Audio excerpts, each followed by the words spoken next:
자, 오늘은 BYD의 C-라이언 7에 대해서 디자인을 살펴보도록 하겠습니다. 가족차로 이제 직접적으로 이제 현대 기아를 겨냥해서 나온 모델이라 생각이 듭니다. 뭐 EV3, EV6, EV5, 현대 자동차의 뭐 아이오닉 시리즈라든지 이런 모델들을 겨냥해서 나왔습니다. 네. 공간 활용도 굉장히 좋아 보이고 트렁크도 넓죠. 예, 그래서 공간적인 부분에서는 크게 불만이 없으리라 생각이 듭니다. 뭐 유튜브 영상에서 봤을 때도 공간이 좋더라고요. 예. 자, 아무튼 이 최신 모델답게 이런 디자인인 부분이라든지 이런 요소들을 하나하나 살펴보면 약간 최신 트렌드를 잘 따라주고 있죠. 이 얇고 긴 헤드라이트, 이렇게 눈에 띄게 만든 데이라이트, 약간 이 르노 자동차의 그 데일라이트가 생각이 나긴 하지만 멋있어요. 예. 뭐 이쁜 건 이쁜 거죠. 예. 그 특유의 시그니처 디자인은 사실 아직까지는 저는 없다고 보거든요. 아토3하고 또 두 번째 나왔던 BYD 모델하고 비교를 해봤을 때 뭔가 이 브랜드에 맞춰진, 그러니까 패밀리 룩이라고 하죠. 네. 뭐 BMW 하면 생각나는 거, 뭐 벤츠 하면 생각나는 거, 현대기아 등등 뭐 수입 브랜드가 해놓은 어떤 그런 패밀리 룩. 딱 보면 이거는 어떤 회사 차네, 알 수 있는 어떤 그런 시그니처 디자인이 있잖아요. 근데 아직 BYD는 그런 게 없다고 생각이 들어요. 뭐 그게 단점일까 장점일까 라고 얘기를 한다면 일반 소비자들에게는 뭐 그냥 그러려니 할 수 있겠지만, 사실 이거는 제조사 입장에서 봤을 때는 이 디자인 품질 관리에서 조금 더 사실 패밀리 룩이 수월하거든요.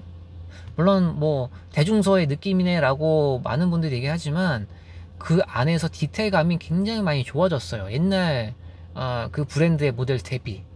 그래서 많은 브랜드들이 그런 과정을 겪어왔고, 최근 현대 기아에서도 딱 기아, 현대 그런 시그니처 디자인들이 있죠.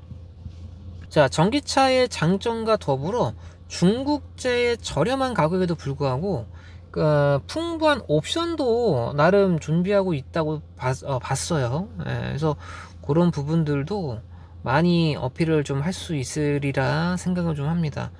그럼에도 불구하고 이 디자인에서 좀 아쉬운 부분이 좀 있는데, 역시나 이 익스테리어에서 알 수 있는 너무나 큰 로고입니다. 진짜 거짓말 살짝 보태서 지금 이 BYD 로고는 이 헤드라이트의 딱 반 정도의 크기인 것 같아요. BYD가 두 개 묶여져 있으면 딱 헤드라이트의 크기인 것 같거든요.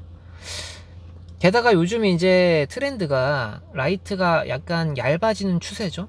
작아지고. 그러다 보니까 유독 BYD 로고가 큰데 더 커 보이는 거죠. 물론 뭐 로고가 커서 뭐가 문제냐라고 생각할 수 있겠지만, 저번에도 얘기했듯이 전체적인 좀 실루엣을 좀 이렇게 쫙 어필하는 게 자동차 디자인에서는 1순위지 않나 싶어요. 저는 이 BYD에서 자동차 디자인을 한 분들이 이 로고를 보면서 좀 많이 속상하지 않았을까 개인적인 생각입니다. 자, 그래서 이 BYD 로고를 뺐을 때도 문제인 게, 아까도 얘기했듯이 이 시그니처 디자인이 전혀 없고 패밀리 룩도 없기 때문에 로고를 빼면 이게 BYD의 디자인의 자동차인지 아닌지 전혀 알 수 없죠. 예, 아토3 그리고 이 C-라이언 로고를 빼면 같은 회사라고 알 수 있을까요? 저는 좀 알기가 어려울 것 같은데. 자, 그리고 이제 외형적인 부분 외에 실내에서도 좀 할 얘기가 좀 있는데요. 자, 일단은 이렇게 이제 봤을 때가 가장 보기 좋은 실내 인테리어죠. 자, 일단 핸들을 보면 사실 그렇게 이쁘다는 생각이 들진 않죠. 뭔가 사실 전체적으로 이 컨셉을 담은 디자인이 좀 강하게 드러나는 게 아니기 때문에 로고도 그런 컨셉을 담을 수 없겠지만은 이 핸들 자체도 썩 이쁜 느낌이 들진 않고, 역시나 이 BYD 로고가 너무 크죠. 너무 좀 크다 보니까 좀 좀 뺐으면 좋겠습니다. 네, 현대 기아처럼 좀 빼는 게 맞지 않나 생각이 좀 들고, 그리고 이제 이 뭐 전체적인 인테리어는 누가 봐도 미래지향적인 게 맞죠. 예. 그러니까 미래지향적인 거. 그러니까 뭔가 전에는 보지 않았던 우리가 이제 컨셉카라든지 뭐 이런 거에서 볼 법한 어떤 디자인을 추구를 한다면 핸들은 진짜 거짓말 살짝 보태서 한 2001, 2년에 있는 상용차의 자동차 핸들이라고 해도 믿을만 하지 않나요? 뭐 약간 그 포드의 어떤 그런 그냥 뭐 SUV 혹은 승용차 핸들이라고 해도 믿을 정도인데, 예. 아무튼 그런 부분이 좀 아쉽고, 그리고 이제 에어컨 송풍구가 물론 자동차 디자인을 할 때 그 디자이너 분들이 가장 고민하는 게 에어컨 송풍구라고 하죠. 그러니까 어디다 둬야 될지도 모르겠고 노찬이 뭐 이쁘지도 않고 뭐 그런 부분들이 있다고 하는데, 그래서 그런지 양쪽으로 이렇게 붙였는데 약간 좀 뭔가 좀 애매한 도형이죠. 뭔가 이렇게 뭐 동그라면 확실히 동그라든지 혹은 뭐 이렇게 유선형으로 빠질 거면 길쭉하게 쫙 빠졌으면 좋겠는데 그냥 뭉툭하게 이렇게 둥 하고 둥 이렇게 있다 보니까 뭔가 좀 아쉬운 부분이 있고, 그리고 이제 센터페시아 밑에도 에어컨 송풍구가 있는데 위치는 좋죠. 왜냐면 이 밑에 있는 이 무선 패드에 그 바람을 넣어줘서 디바이스가 열을 받지 않도록 하는 건 너무 좋은데, 모양이 그죠? 이것도 약간 예스러운 쉐입인 것 같아요. 예. 약간 예전 뭐 SUV에 달려있을 법한 어떤 디자인이거든요. 이런 부분들도 나름의 신경 쓴 이 센터페시아 대비 좀 아쉬운 부분이라고 생각이 듭니다.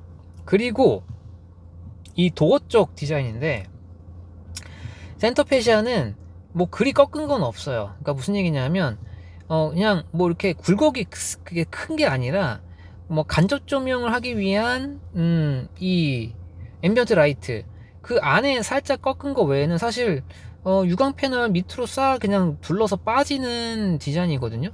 근데 도어 쪽에 보면, 자, 앰비언트 라이트 한번 밑에 꺾어 놨죠. 그리고 손잡이 부분에 이렇게 손잡이 부분에 또 한번 꺾어 들어갔죠. 그 다음에 쑥 들어가서 또 도어 스위치에 또 한번 요 쉐입이 튀어나오죠.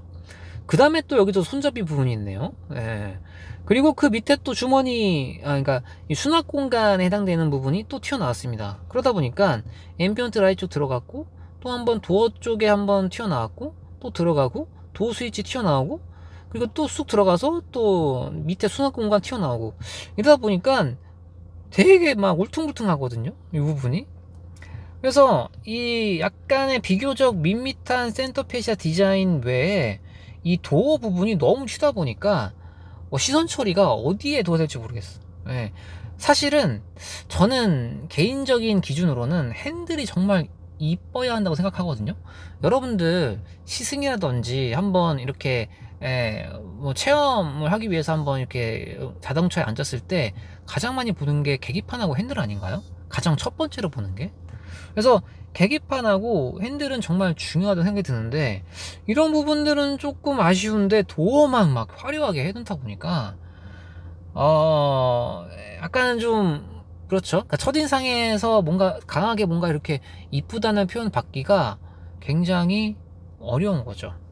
조금 이제 오버를 하자면 약간 90년대 현대 기아차가 갑자기 급격한 미래를 맞아가지고 막 우당탕 자, 그리고 이제 이 판매 쪽에서 조금 이제 좀 우려되는 부분이 이제 뭐냐면 이 중국차 그리고 거기에 플러스 전기차라는 요런 좀 이중의 이미지가 있습니다. 이제 이게 뭐냐면 어떤 브랜드가 중국 제조를 하면 이제 거부감은 크게 줄었는데, 중국차, 그러니까 중국이 제조한 중국차가 온다고 하니까 그런 부분에서 오는 약간의 좀 품질 관리에 대한 약간 불안감 이런 게 있을 수도 있겠고요.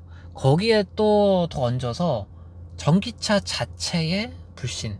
그러니까 우리가 이제 고급 브랜드에서도 한번 화재 사고가 있었잖아요. 전기차가요. 고급 브랜드마저도 그런데 중국 브랜드가 과연 안전할까? 이런 생각을 하는 거죠. 물론 조금 이제 아시는 분들은 사실 이제 전기차 배터리가 거의 대다수가 중국 제조죠.